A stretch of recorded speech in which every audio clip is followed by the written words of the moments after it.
Bien, entonces, a ver, quiero asegurarme que esté grabando. Sí. Bien, entonces, espectro de un operador compacto.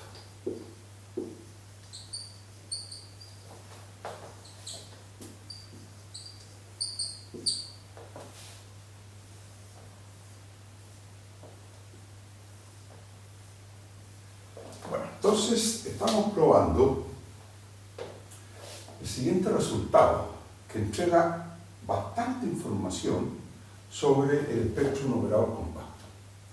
Entonces, lo había puesto en forma de teorema, pero bueno, como aquí vamos a recordar cosas muy simples, o sea, un recuerdo más bien para ponernos al día. Entonces, T es un operador compacto de un espacio de Banach en sí mismo.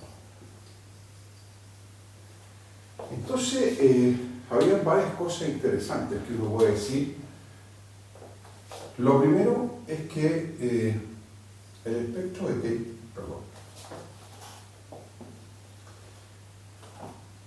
es que el cero necesariamente es un elemento del espectro de T, ¿de acuerdo? O sea, el cero no está en la resolvente.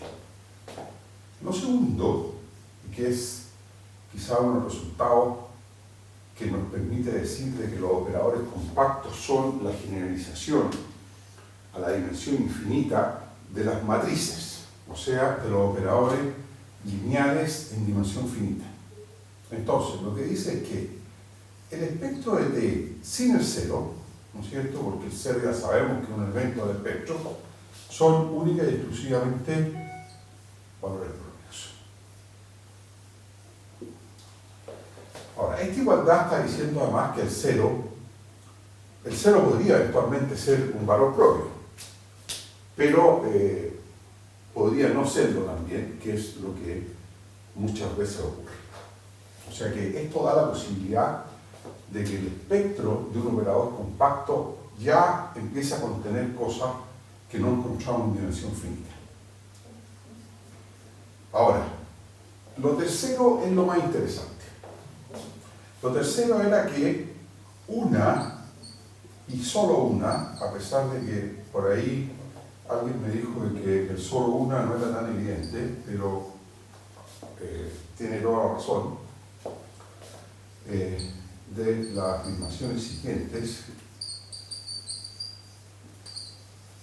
es verdadera.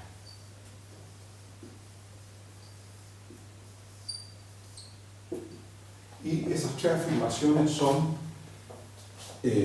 primero, que el espectro de T se reduzca al cero, ¿de acuerdo? Caso bastante trivial en realidad. Lo segundo es que el espectro de T es finito. Aquí voy a agregar algo más para que no sea contradictorio con el 1, o sea, no tenga intersección no vacía con el 1. Vamos a pedir que de cardinalidad mayor o igual que 1, digamos, o sea, por lo menos no es el conjunto vacío. Y en tercer lugar, perdón,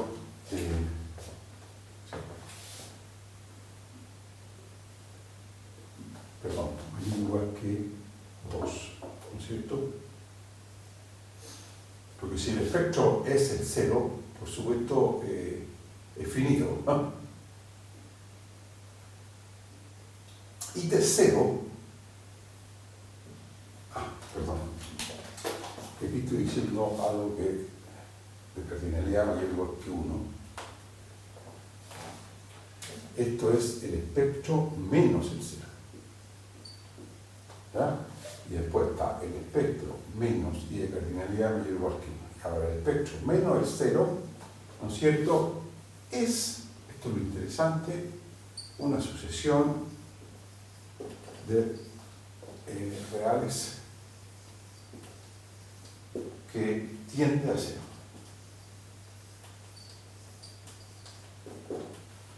¿Ok?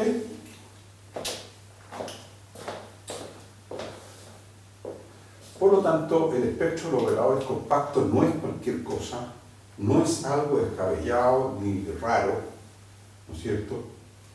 Sino que son cosas bien esperables si es que uno ya le han contado el cuento de que los operadores compactos son la generalización a la dimensión infinita, ¿no es cierto?, de las matrices, o sea, de los operadores lineales en dimensión finita, ¿ya? Porque todo esto es bien parecido a lo que ocurre en dimensión finita. Entonces, la demostración de este teorema ya la tenemos hecha casi el 90%, porque ya demostramos que el cero es un elemento del espectro. ¿Se recuerdan de esa demostración? Es bien ilustrativa de que la composición, los operadores compactos en dimensión infinita son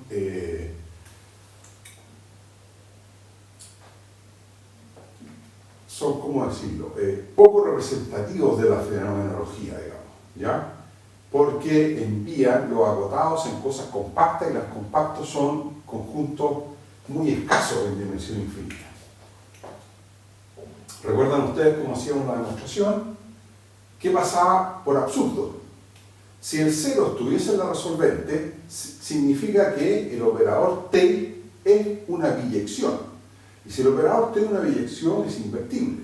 Y como la inversa, por el teorema de la inversa continua, resulta ser continua, entonces T compuesto con T a la menos 1, ¿no es cierto?, que es la aplicación identidad de N, sí, aquí se nos está faltando una hipótesis, paso de rana de dimensión infinita, ¿no es cierto?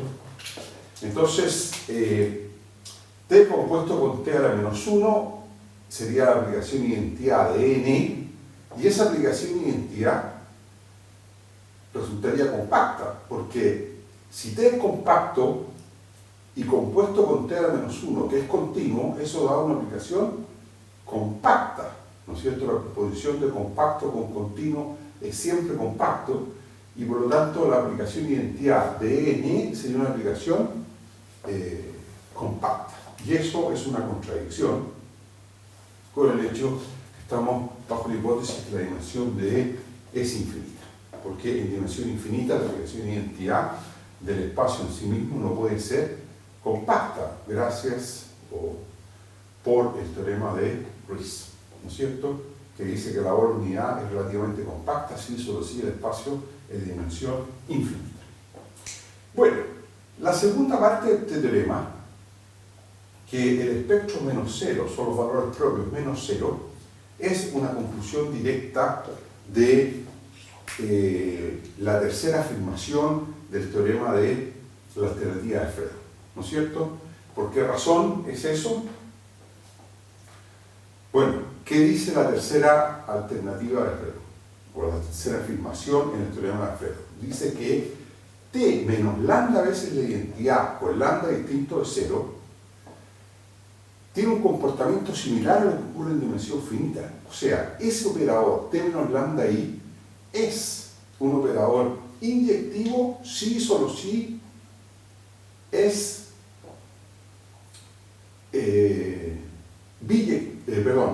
sobreyectivo, y por lo tanto sí solo si es biyectivo, ¿no es cierto? Y es sí solo si el lambda pertenece a la resolvente, ¿ya? Entonces esas cuatro cosas son equivalentes gracias a 3i de la teorema alternativa de Fredo.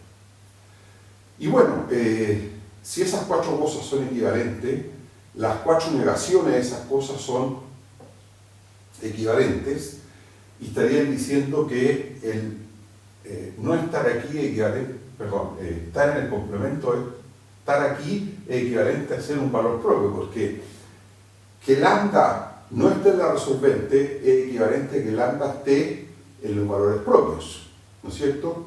Y eso es equivalente a que T menos lambda I no sea biyectivo, y es equivalente a que T menos lambda I no sea sobreyectivo, pero lo que es más importante es equivalente a que T menos lambda I no sea inyectivo, o sea, lambda sea un valor propio.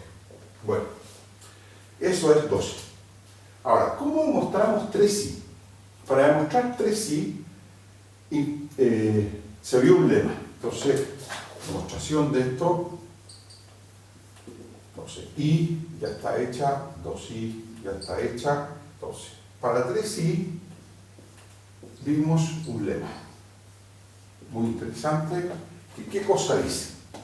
Dice lo siguiente, que si uno tiene una sucesión lambda n, sucesión de reales,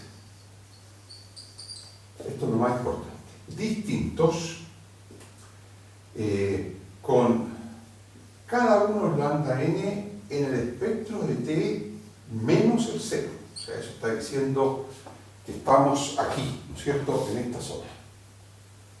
O sea, todos los lambda n son distintos de 0 y lambda n convergente a un lambda. ¿De acuerdo? Cuando n tiende a infinito. Entonces este lambda no tiene muchas posibilidades, lo que dice el lema, que lambda necesariamente es 0. O sea, ¿qué está diciendo este lema? Está diciendo que los elementos de lambda n menos el espectro necesariamente son aislados. ¿De acuerdo? O sea, lambda n, sigma t menos 0 no tiene puntos de acumulación. ¿De acuerdo? O el único punto de acumulación posible es 0. ¿Están de acuerdo? ¿Ya? Entonces lambda igual 0. Es decir, sigma t menos 0 está hecho de puntos aislados. ¿De acuerdo?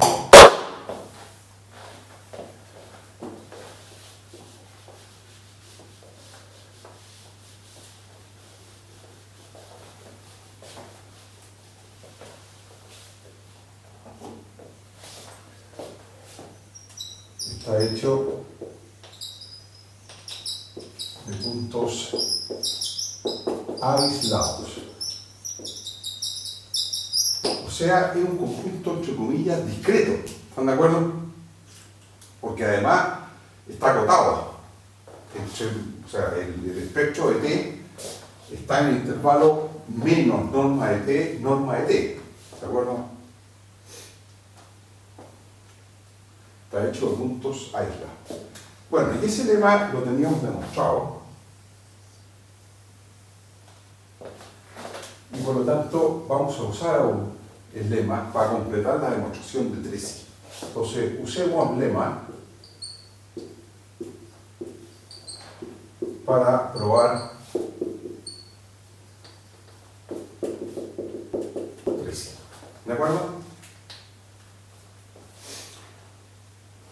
Y demostrar que el espectro de t menos el 0 es una sucesión de reales que tiende a 0. ¿De acuerdo? Entonces, para hacer la demostración, vamos a proceder como sigue. Entonces, para cada n en n, o sea, n mayor o igual que 1, consideremos este conjunto.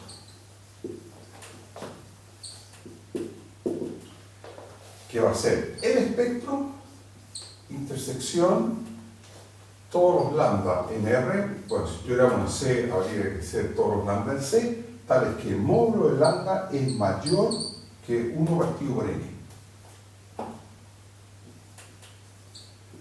O sea, dicho de otro modo, estamos mirando todos aquellos elementos del espectro que quedan fuera de la vecindad menos 1 partido por n, 1 partido por n de 0 en R. ¿De acuerdo? Porque queda fuera de eso. O sea, aquí. ¿Qué cosa? ¿Cómo está hecho? Aquí está menos 1 partido por n, aquí está 1 partido por n, y estamos mirando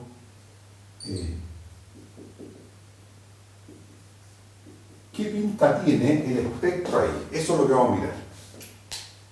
Entonces, lo primero que vamos a decir es que este conjunto de aquí, el conjunto ese, que es claramente finito. ¿Por qué razón este conjunto necesariamente es finito? Que es claramente infinito gracias al lema. Pues, si poseyera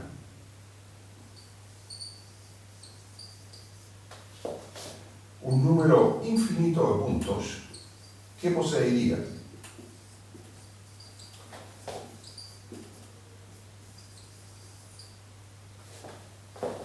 Una sucesión que no converge a cero.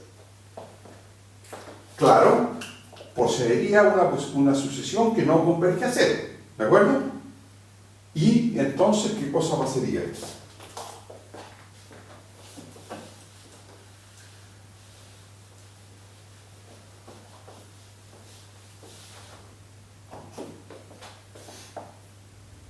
Poseería, como muy bien dices tú, una sucesión que no converge a cero,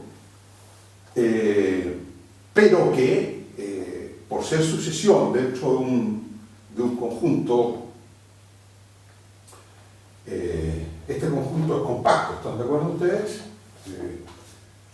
O es acotado, ¿ya? Este conjunto es acotado. Entonces tendría una sucesión dentro de un acotado, poseería ¿qué cosa?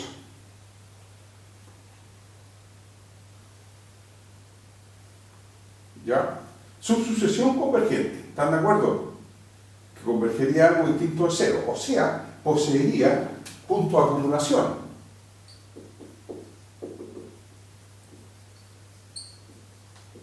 ¿Y el lema qué está diciendo? ¿Te acuerdas? Y eso es una contradicción con el lema. Porque el lema, ¿qué es lo que dice? Dice que el conjunto sigma de t no posee un punto de acumulación. El único punto de acumulación posible dentro del sigma de t, ¿quién es? Es el cero, ¿de acuerdo? Porque el conjunto sigma de t menos 0 está hecho de puros puntos aislados, o sea, puntos que no son de acumulación. ¿Están de acuerdo? ¿Profe? ¿Sí? Hay algo que no me queda claro el lema y no sé si quizás estoy planteando algo que no se ve, pero no es posible que haya una sucesión constante nueva dentro del conjunto.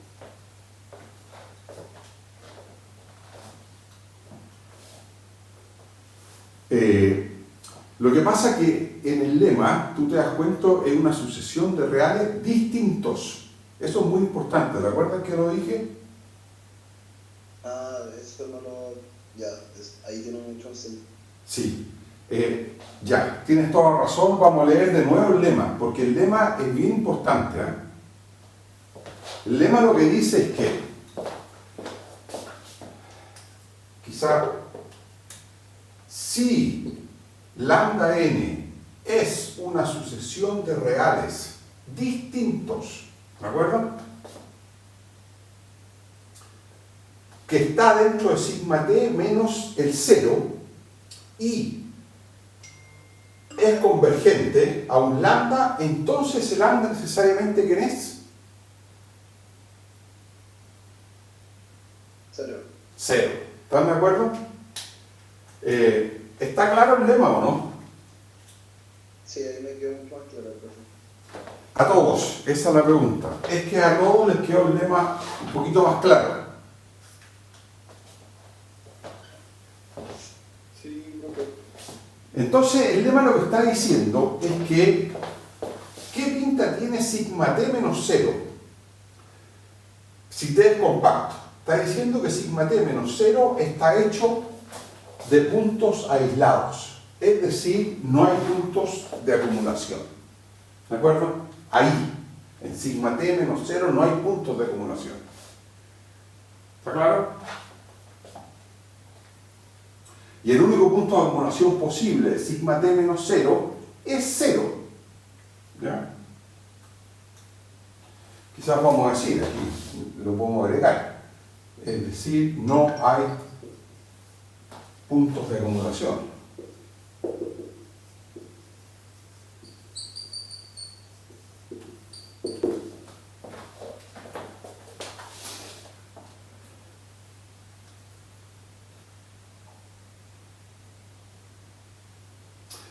Bueno, entonces una vez que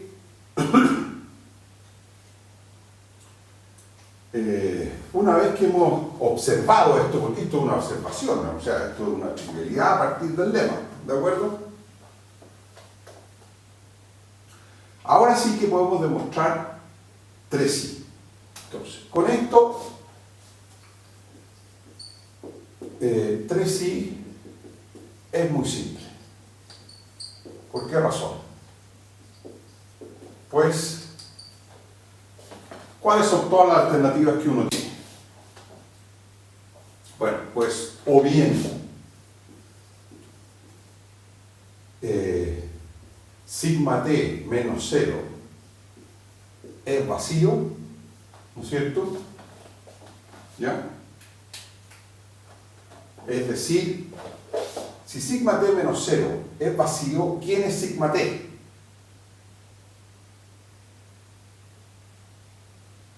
El 0. Entonces, es decir, sigma t es 0, ¿no es cierto?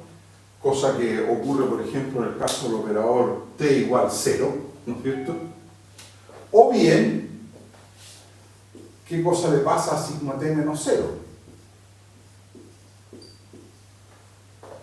Es finito, ¿no es cierto? Finito me refiero con cardinalidad mayor o igual que 1, ¿ya? Porque aquí la cardinalidad sería 0, ¿no es cierto? Con cardinalidad mayor o igual que 1. ¿Y cuál es la tercera y última alternativa?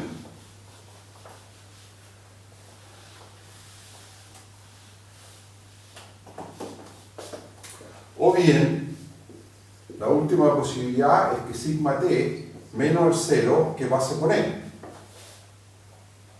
es infinito, ¿no es cierto?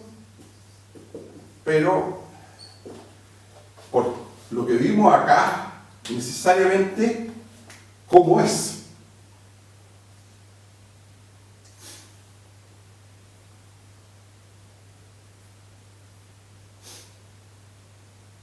A ver, cada uno de estos conjuntos, ¿cómo es? Finito. Este conjunto, cada uno de ellos es finito. Y este conjunto, sigma t menos el 0, con respecto a estos conjuntos de aquí, ¿qué cosa es? El límite. ¿Ah? El límite. Bueno, una posibilidad es colocarlo como el límite en el sentido de que es la unión de estos conjuntos, ¿de acuerdo? Porque estos conjuntos, ¿cómo son? Son crecientes, ¿estás de acuerdo? Por lo tanto, el límite de estos conjuntos, como muy bien dice usted, ¿qué cosa es? Es la unión de todos esos conjuntos, porque como es creciente la sucesión, ¿no es cierto? La unión de todos esos conjuntos es el límite, en algún sentido que no hemos definido bien, pero lo entendemos, es un límite en el sentido de Hausdorff. Pero bueno, es el límite efectivamente, pero es la unión ya, hablemos en términos más algebraicos que topológicos, ¿ya? Es simplemente la unión, sigma t menos el 0, es la unión de estos conjuntos, sobre todo los n, ¿están de acuerdo? Sí. O sea, es una unión numerable de conjuntos finitos, ¿están de acuerdo? Sí.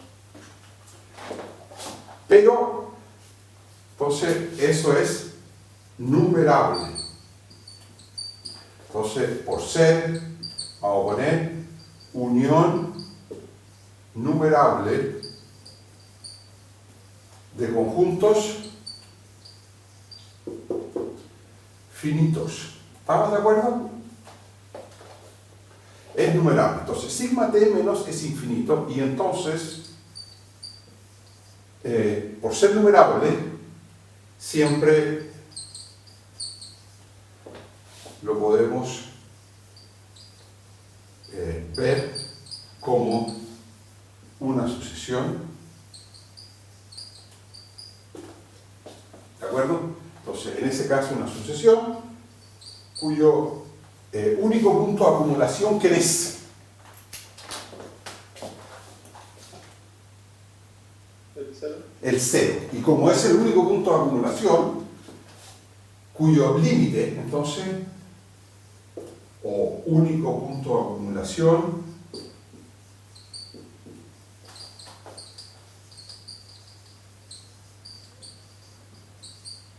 es cero. ¿Ok? Bueno, y ahí terminamos de demostrar el teorema. Y ahora, una vez que uno ha demostrado estos teoremas, hay que grabarlo en términos prácticos, es decir, hay que guardar el resultado en mente. Y el resultado lo que dice es algo muy simple. Dice que el espectro de los operadores compactos está hecho esencialmente a valores propios. El único que podría no ser valor propio es el cero, ¿de acuerdo? Y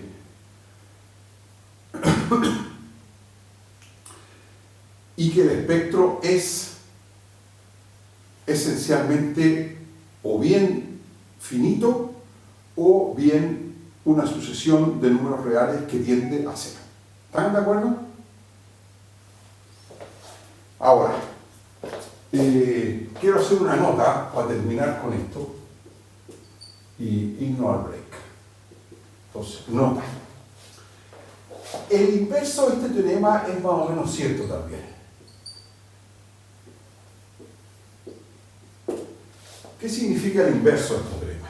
Dice que si ahora nos damos una sucesión, alfa n es una sucesión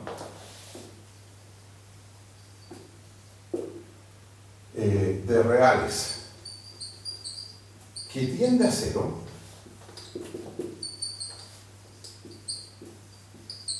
entonces es fácil construir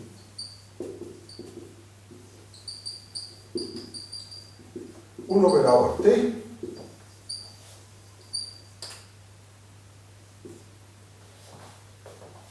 tal que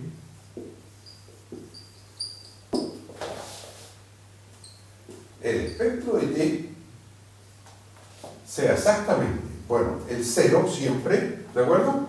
Unión esta sucesión.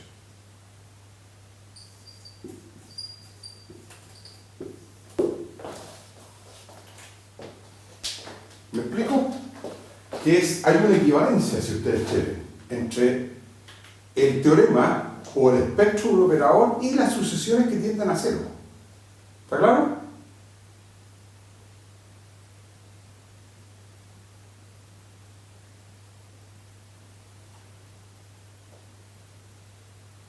Profe, Sí. ¿y cómo sería más o menos la construcción que se hace? Ah, excelente pregunta. Porque significa que ya está claro que hay una biyección entre las sucesiones reales que tienden a cero y los operadores compactos, o el espectro de los operadores compactos. ¿Está claro?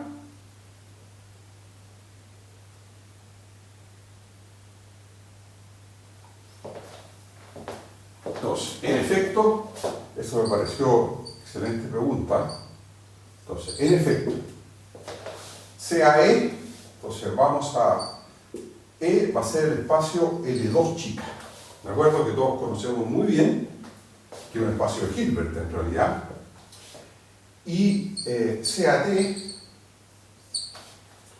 de L2 en L2, el operador que toma una sucesión U igual U sub n en L2 y le hace corresponder T de U, que va a ser una nueva sucesión, y lo único que hace esta sucesión es tomar la antigua y multiplicarla por el enésimo de los elementos de la sucesión alfa n que nos dimos.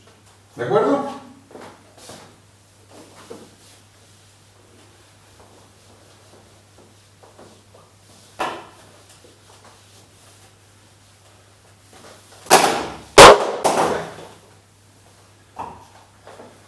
¿De acuerdo? Entonces, claramente, y esto lo pueden hacer de ejercicio, voy a decir hartas cosas aquí.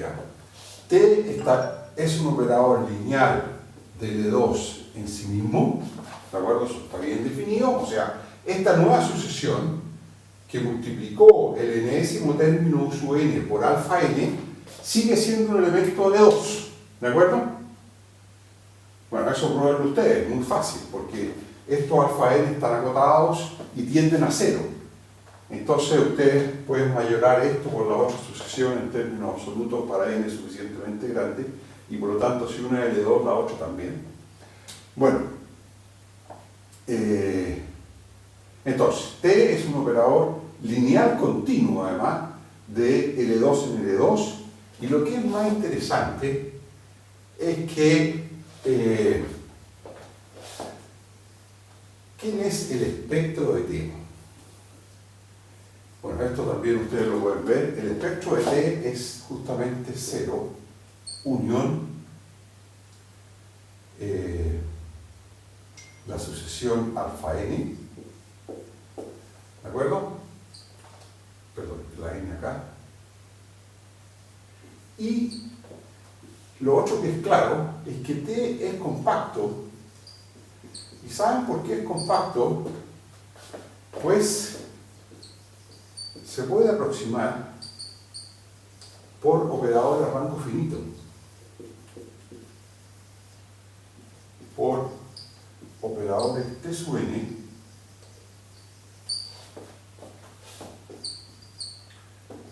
de L2 en L2 a rango finito, a saber, ¿qué me da los operadores T sub n de U que aproximan eso? ¿Definido de qué forma? ¿Quién sería el operador alfa n a rango finito que aproxima en norma de convergencia de operadores a T? Recordemos que los operadores a rango finito, ¿cómo son? Son compactos, y el límite en norma de operadores de los operadores a rango finito es un operador compacto, ¿de acuerdo? Por lo tanto, esto demostraría que el operador es efectivamente a rango finito, ¿ya? Entonces, ¿qué sería este operador?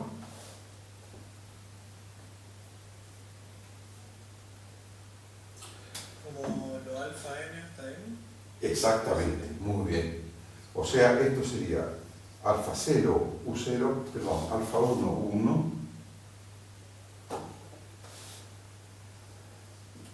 alfa 2, U2, hasta alfa n, UN, y después ceros de ahí en adelante. ¿De acuerdo? Como ejercicio, prueben ustedes que este operador T sub n converge a T en norma de los operadores. Es muy fácil eso, o sea, norma de la convergencia uniforme sobre agotado, perdón.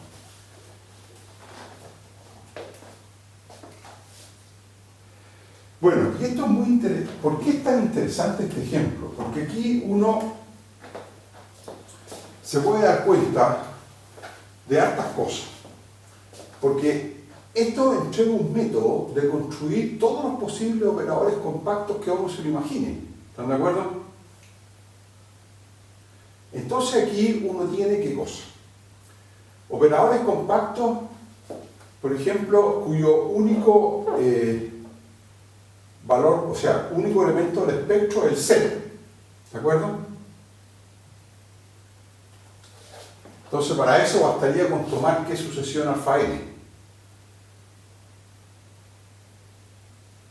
Bastaría con tomar la sucesión alfa n igual a 0 para todo n. ¿Están de acuerdo? Y ahí uno se da cuenta de que el 0 puede ser, por ejemplo, un valor propio, ya sea de dimensión finita o puede ser de dimensión infinita, ¿de acuerdo?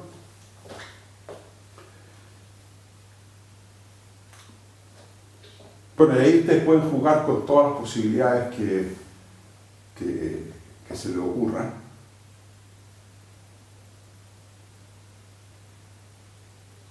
Por ejemplo, un espectro menos el 0 finito bastaría con tomar sucesiones donde hay un número finito alfa n que son distintos de 0.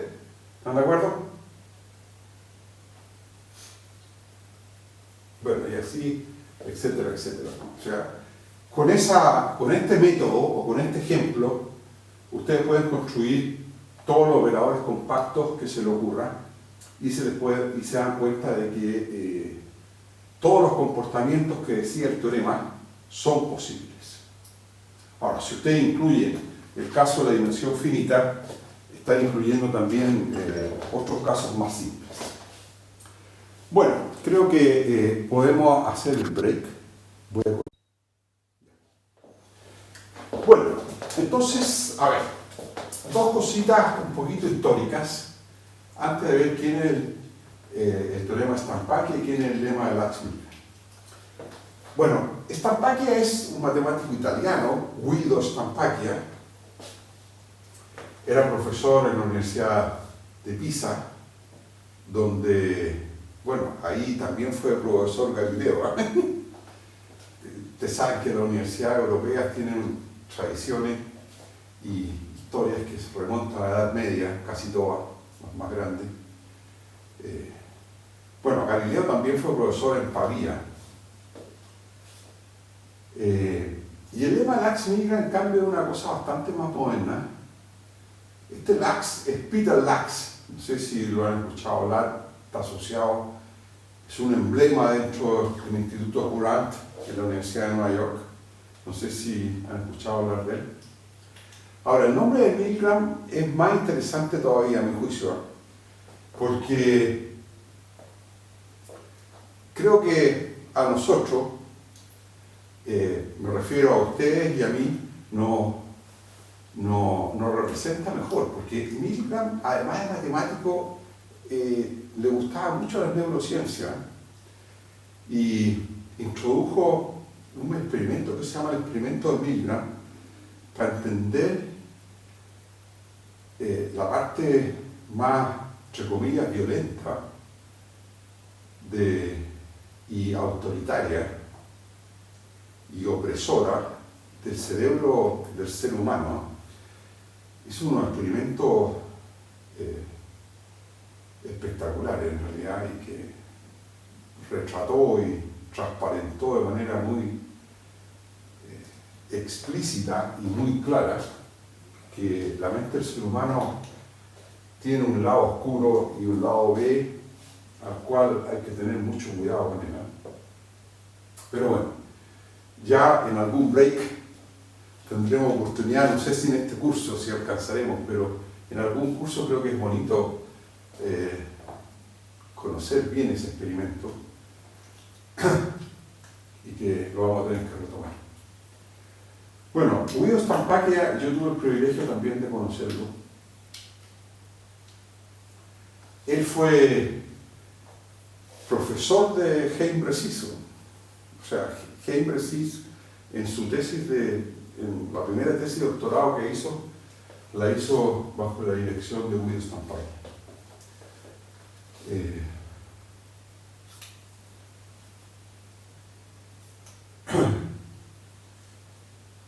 Bueno, entonces, a ver, aquí el punto de partida ya no va a ser un espacio de Banach, a pesar de que estos resultados se generalizan al caso del espacio de Banach, pero los vamos a presentar en el caso Hilbert, porque son más simples. Entonces nos vamos a dar H, un espacio de Hilbert, de producto interno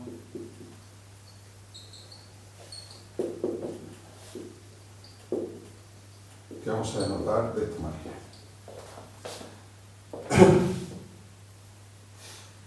Y vamos a tener una forma bilineal. Vamos a poner a valores en R. Entonces, que toma un par U, B y le hace corresponder un número real, que es A de U, B. Entonces, esto es una forma lineal que vamos a suponer que es continua y coercitiva. Ya vamos a ver qué significa eso. Esto es, entonces, lo primero es que existe una constante m mayor que 0, tal que a de u, b es menor o igual que m, bueno, el módulo mejor, menor o igual que m, norma de u, norma de b, para todo v en h. Esto significa que sea continua, ¿ya? Significa que existe una constante m, tal que el módulo de a de v es menor o igual que m, norma de u, norma de b, para todo v en h. Y en segundo lugar, existe una constante alfa estrictamente positiva. Esta es la continuidad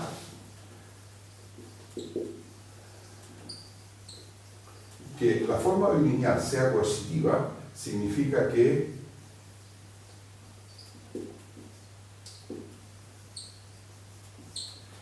existe alfa mayor que 0, tal que cuando uno evalúa la forma bilineal en un par de la forma u, entonces esto es mayor o igual que alfa, norma de u al cuadrado para todo u en h. ¿De acuerdo? Entonces, los elementos que tiene este teorema son un espacio de Hilbert H, una forma bilineal A,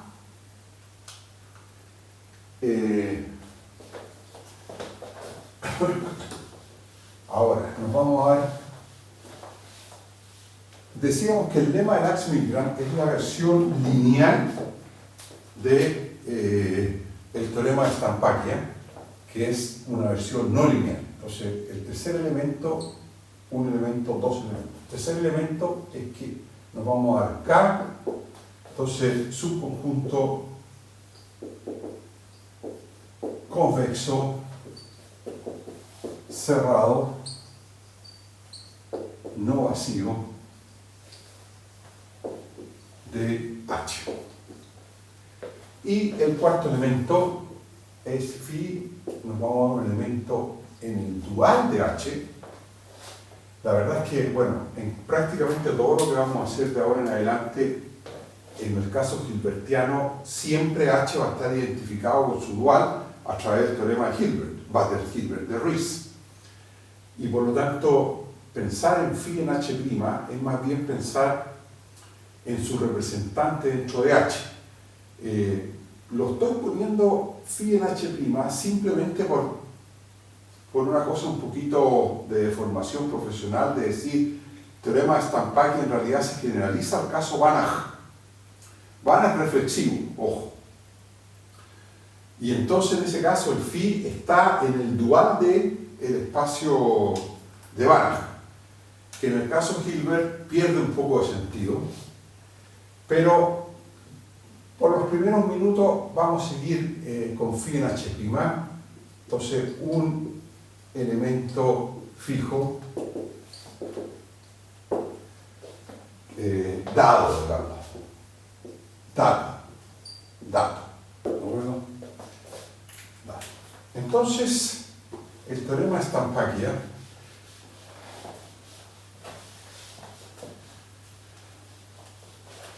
ahora, este teorema de Stampaglia, en realidad, Bressis lo atribuye a Stampaglia y a Jacques Louis, porque Stampaglia lo escribió primero en el caso Hilbert, pero después trabajando con Jacques Louis, Stampaglia era una persona que era muy amigo de Jacques Louis lo invitaba a Francia, a París, al laboratorio laboratorio de análisis numérico de la Universidad de París 6, con frecuencia donde se pasaba parte importante de su tiempo, y ahí fue donde conoció a Bressis. Y de hecho, este teorema lo vamos a enunciar más bien como el teorema de Guido-Stampakia, y parafraseando a Jaime Bressis, le vamos a decir que también el teorema de Jacques-Louis, porque la generalización el caso de Banach reflexivo la hizo junto con Jacques-Louis y lo publicaron el año 64 en la revista del Instituto Courant de Nueva York, Communications in Pure and Applied Math. Es un artículo famoso en realidad. Entonces, teorema. Teorema dice, bajo esta hipótesis o bajo esos datos, dice lo siguiente. Dice, para todo phi en H', o sea, para todo phi en H' fijo,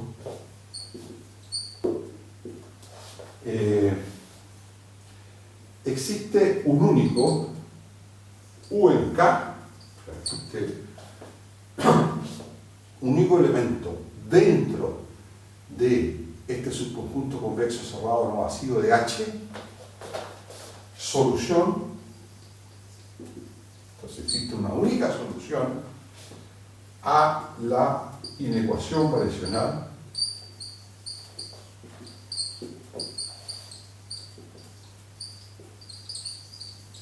siguiente, que es encontrar, esto es un problema no lineal, encontrar U en K tal que la forma bilineal A de U aplicada o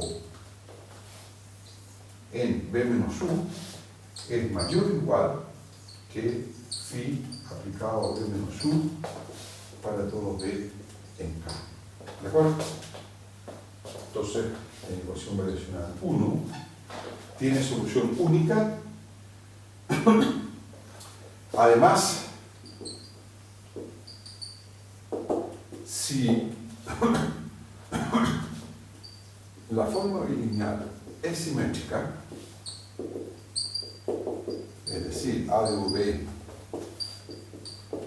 es igual a A de BU para todo V en B en H, entonces U es también el único mínimo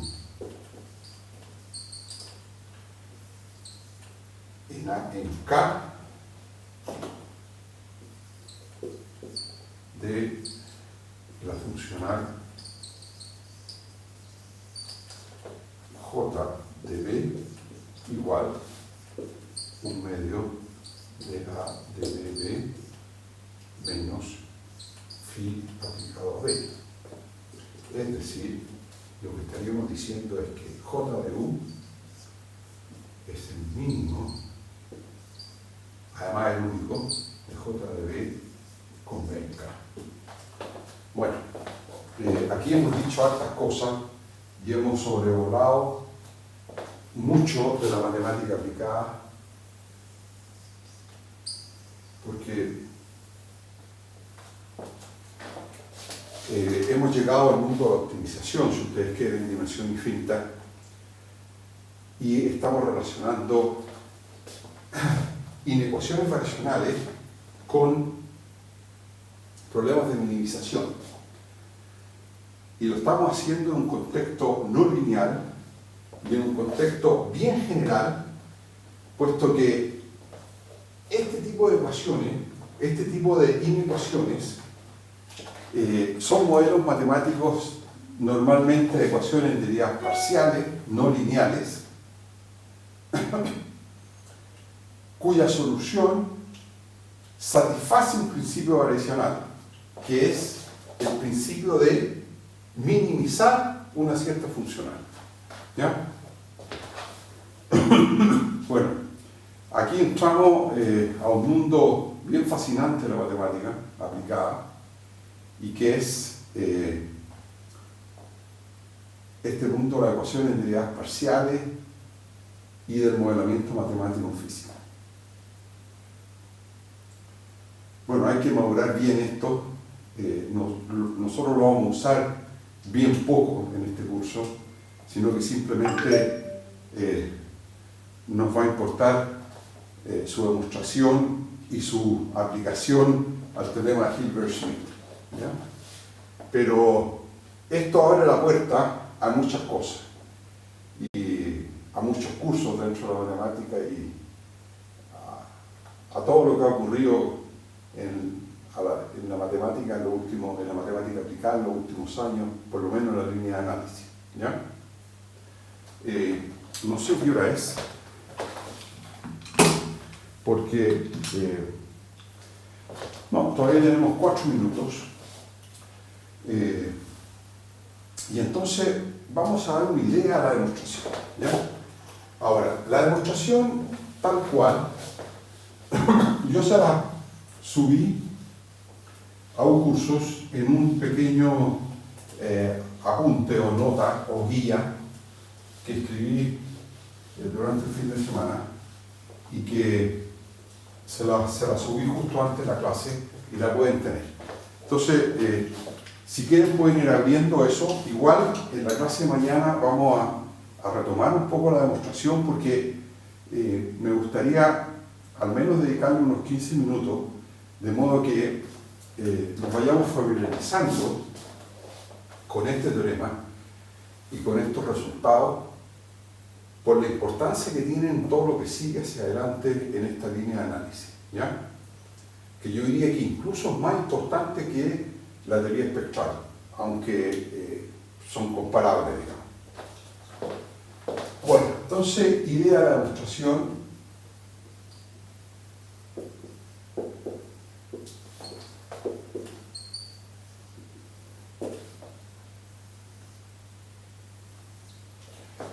Entonces, bueno, existen muchas demostraciones, pero lo primero es tratar de escribir la inecuación variacional como una inecuación escrita en el dual de H o en H, si ustedes quieren, usando el teorema de representación de Riesz. Porque originalmente está escrita aquí, es esta desigualdad la que se le pide que satisfaga la solución del problema, ¿cierto?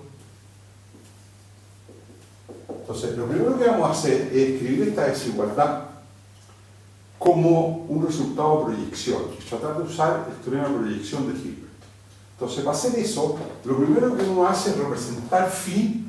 Entonces, lo primero que uno dice es que por el teorema de representación de Riesz existe un único f en h que representa a phi, tal que entonces el producto escalar de f por b es lo mismo que phi aplicado a b. ¿De acuerdo? Y lo segundo que uno hace es volver a usar Riesz para representar la forma bilineal. Entonces, por Riesz, lo primero que hacemos es que fijamos un u en h, para todo u en h, fijo, digamos, existe un único, una cosa que vamos a llamar AU en H, que representa a la forma bilineal, o sea, tal que A de U, B, entonces voy a decir, existe un único que representa a de U, punto. Esto es tal que A de U, B es lo mismo que el producto escalar de AU, B para todo B en H. ¿De acuerdo? Ya, no quiero pasar. Tenemos todavía 2 minutos. Entonces, hemos representado phi por f. Hemos representado la forma bilineal A de UB usando este operador A de UB. ¿De acuerdo? Entonces, existe algo que estamos llamando A de UB. Entonces, yo les dejo como ejercicio, si quieren lo vamos a hacer en la próxima clase.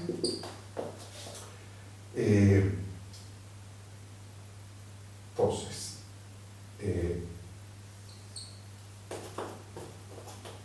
probar que A, este operador que, dado el U en H, hace corresponder a U, que es el representante de A minúscula de U como punto, es un operador lineal, ¿no es cierto?, de H en H y continuo. ¿De acuerdo? Es un operador lineal y continuo. Entonces, ahora nos damos cuenta que la inecuación variacional 1, entonces, con esta representación, con esto, 1 es equivalente a, entonces, a este problema. Encontrar U en H tal que AU, producto escalar con B menos U, es mayor o igual que el producto escalar de F con B menos U para todo B en K. Perdón, encontrar U en K.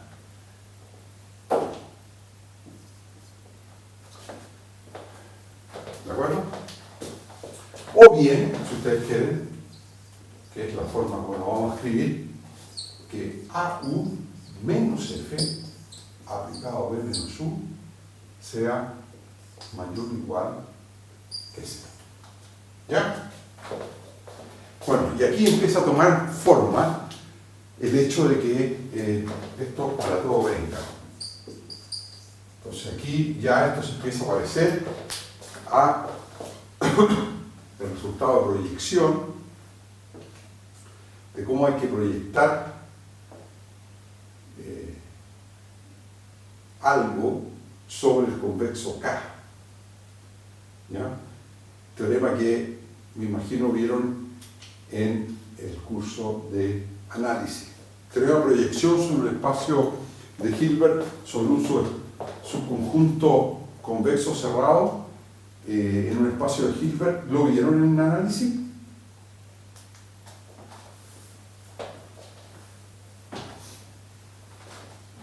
Sí. Perfecto. Entonces, yo lo que les pido es que de aquí a mañana voy a